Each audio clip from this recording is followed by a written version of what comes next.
Pada tahun 1388, Hyeseokgye menarik pasukannya dari Wiwado.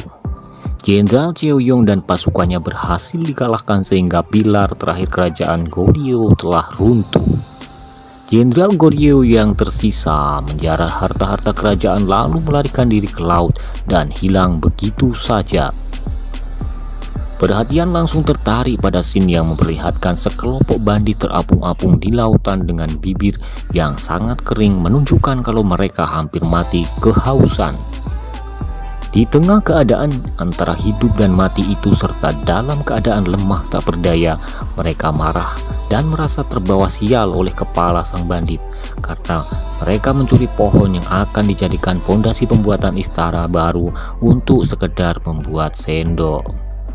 Gomuchi membuat dirinya dan anak buahnya dikejar-kejar ribuan prajurit karena membuat sendok dari pohon curian yang akan dipakai untuk membuat pilar istana baru. Dia merasa pilar istana itu seharusnya rakyat, bukan sebuah pohon. Akibat perbuatannya, pembangunan istana baru harus berhenti. Di tengah kondisi yang hampir membuat mereka semua mati kehausan, sebuah kapal besar perompak pimpinan Hairang menyelamatkan Mochi dan anak buahnya. Mochi langsung terpesona dengan Hairang yang dikiranya dia adalah malaikat pencabut nyawa. Kemudian mereka ikut ke kapal Hairang itu. 3 bulan berselang, bandit-bandit pimpinan Mochi membuat gerang anak kapal Hairang karena mereka sangat malas bekerja. Suatu hari mereka melihat kapal dari Jepang dan Mochi bersemangat memimpin penjarahan. Mereka sudah membayangkan mendapatkan daging sapi dan daging ayam. Setelah disepelekan oleh anak buahnya sendiri yang diragukan oleh Hairang juga, Mochi berhasil melumpuhkan para awak kapal dari Jepang. Sayang, bayangan pesta daging sapi seketika lenyap ketika di atas kapal Jepang. Mereka hanya menemukan ikan asin. Seorang anak kecil dari kapal Jepang lantas mengatakan kalau kedatangan mereka ke sana untuk memburu harta karun berupa tumpukan emas dan perak. Berangkat mencari harta karun kerajaan Goryeo yang berbekal selembar peta yang lusuh.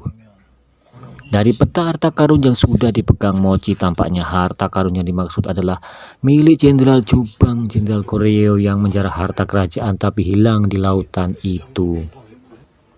Perjalanan mereka tak mudah karena menurut petunjuk yang didapat, harta karun tersebut berada di sebuah area lautan lepas yang terkenal berbahaya. Petualangan pun dimulai berbekal semangat para awak kapal. Sampailah mereka ke daratan, Mochi harus mengalami insiden diseruduk sekawanan sapi yang hampir jatuh ke laut. Semua mengira kalau Mochi sudah tewas. Tapi sejurus kemudian Mochi berhasil merangkak naik dari tebing dengan membawa sebuah gading yang diyakini Hairang sebagai peta harta karun sesungguhnya. Sebagai pemilik kapal, Hairang menasbihkan dirinya sebagai kapten yang memimpin pencarian harta karun, sedang Mochi ditetapkan sebagai wakil. Keputusan itu membuat Mochi keberatan. Kepala bandit itu akhirnya memisahkan diri dan meminta anak buah kapal mereka memilih siapa yang berhak menjadi kapten di antara mereka berdua. Naas anggotanya sekalipun tak ada yang memihaknya. Di tempat lain, seorang yang terkenal berhasil membunuh pemimpin Joseon di Guju. Namanya Bu Huangsu, menawarkan diri membantu Yi Bangwon mendapatkan tahta. Itulah yang nanti menjadi musuh Hairang dan Mochi dan kawan-kawan. Namun menurutnya, tahta hanya bisa didapat jika berkuasa dan kekuasaannya didapat jika mereka memiliki kekayaan. Hengsu lantas membicarakan tentang harta karun. Sementara itu, gading yang bergambarkan peta harta karun yang disimpan Hairang hilang dari kapal. Hairang langsung menduga kalau pencurinya adalah Mochi. Anehnya, pencurinya tersebut meninggalkan petunjuk mengenai keberadaannya.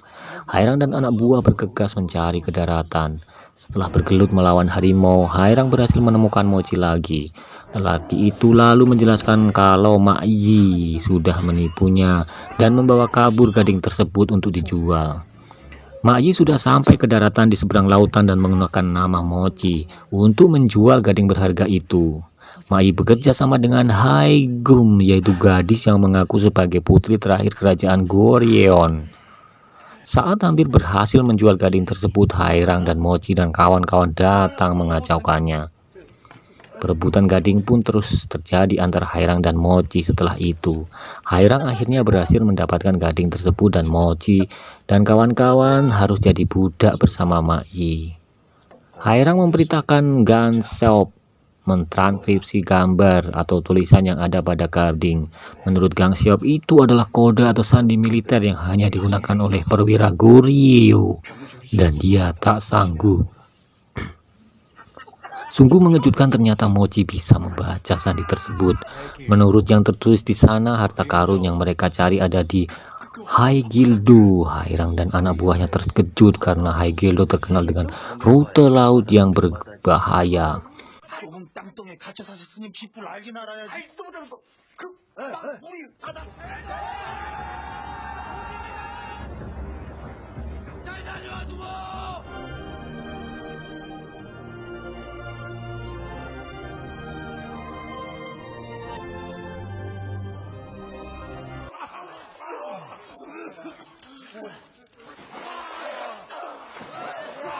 Di sana ada pusaran air yang deras yang bisa melenyapkan siapapun. Mereka kemudian masuk melalui pusaran air itu hingga sampailah pada gua harta karun. Tapi ternyata harta karunnya palsu karena hanya berisi perak. Di sana mereka bertemu pasukan musuh yang juga menjadi harta karun hingga menemukan bendera yang sebenarnya. Itu merupakan peta lanjutan.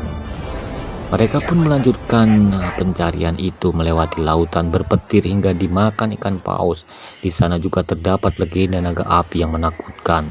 Sampailah mereka ke pulau itu dan mengalami peristiwa-peristiwa hebat, heboh sekaligus kocak, yang pada puncaknya mereka berperang melawan musuh. Hairang dan kawan-kawan melawan kapal musuh dan Mochi melawan Bu Hengso di puncak bukit, puncak gunung yang dihiasi oleh petir-petir. Visualnya indah sekali. Hingga pada akhir cerita mereka bertemu naga api akhirnya. Naga api yang merupakan seperti gunung api bawah laut. Singkat cerita, mereka berhasil melewati petualangan besar itu dan film pun berakhir bahagia, tapi tidak sampai menikah ya. Film ini penuh dengan adegan komedi kocak sekaligus indah dan juga seru untuk dinikmati. 남겠다면 너는 다시 협치를 듣는가? 부모?